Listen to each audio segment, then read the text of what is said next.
welcome. Today, we are going to pull back the curtain on the economic forces that, well, kind of secretly run our world. We're talking about everything from the price of your coffee to the health of the entire global market.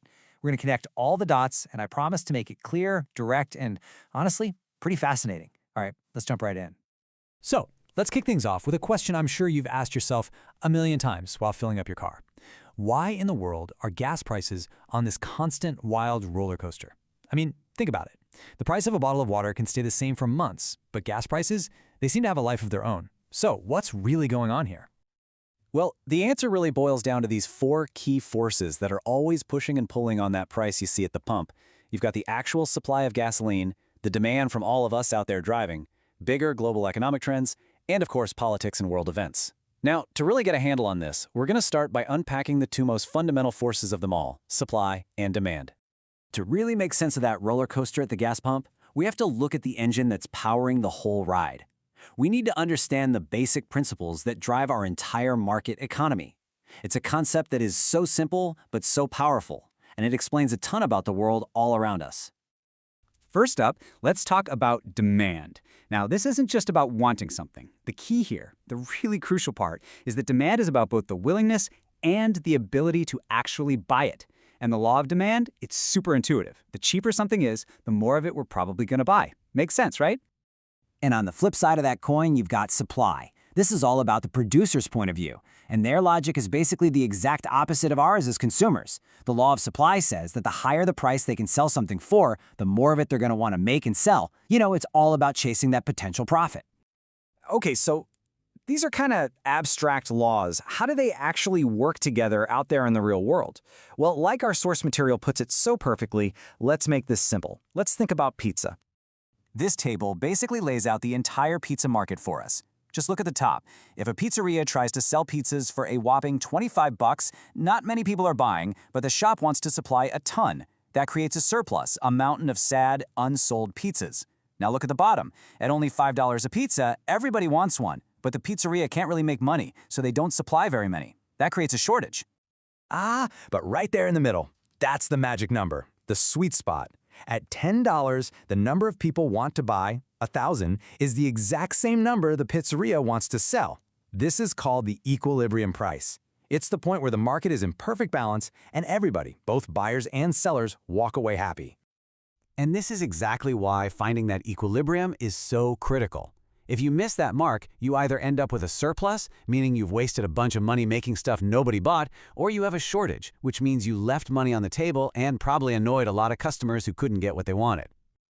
Okay, so now we know how prices get set in this delicate little dance between supply and demand. But does this game work the same way everywhere, in every single country, for every product? Well, that really depends on the bigger system that's at play. And speaking broadly, you've really got two different approaches. In what's called a planned economy, a central government is the one calling all the shots. They decide what gets made, how much it costs, and who gets to buy it.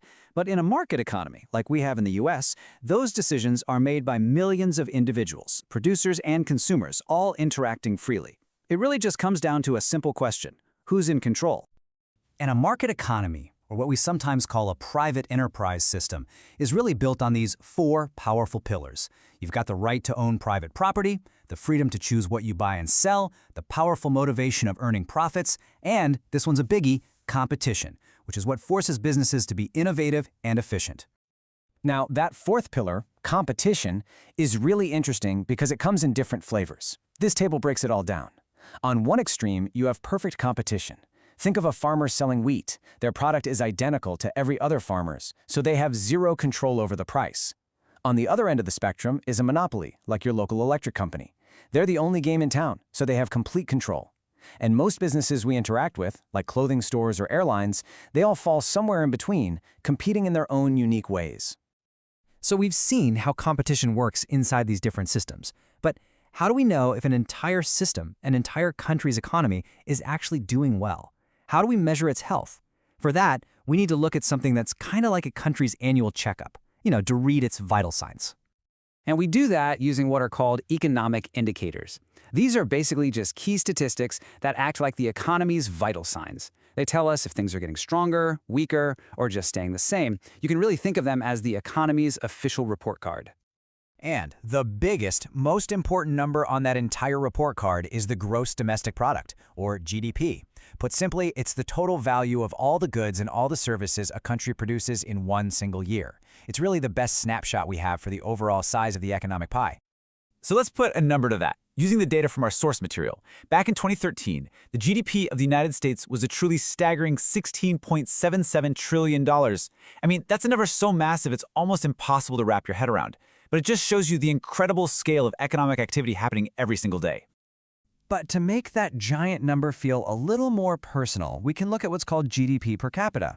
You just divide the total GDP by the population, and you get a sense of the economic output for each person. Using that same 2013 data, it came out to just over $53,000, which gives us a much clearer picture of the average standard of living at that time. Of course, it's not all about growth. A healthy economy also has to be a stable one. And these are the three major threats that can really knock it off balance. You've got inflation, where prices just keep rising, unemployment, which is people who want to work but just can't find a job, and the national debt. And speaking of that debt, at the time our source material was published, the U.S. national debt was over $18 trillion. The easiest way to think about this is like the country's giant credit card bill, and it has to be managed really carefully. Because the more the government borrows, the less money there is available for private businesses to borrow for their own growth. So there you have it. We started with a pretty simple question about the price of gas, and we ended up looking at the entire economic report card for a nation. It's an amazing reminder of how the small, everyday economic choices we all make are deeply connected to these huge global forces. We've seen that from the smallest local pizzeria all the way up to the largest national economy. It's all just a complex system of choices, incentives, and competition. So, the final question is really for you. Now that you can see some of the moving parts a little more clearly, where do you see the biggest opportunity in this incredible dynamic system? Thanks so much for tuning in.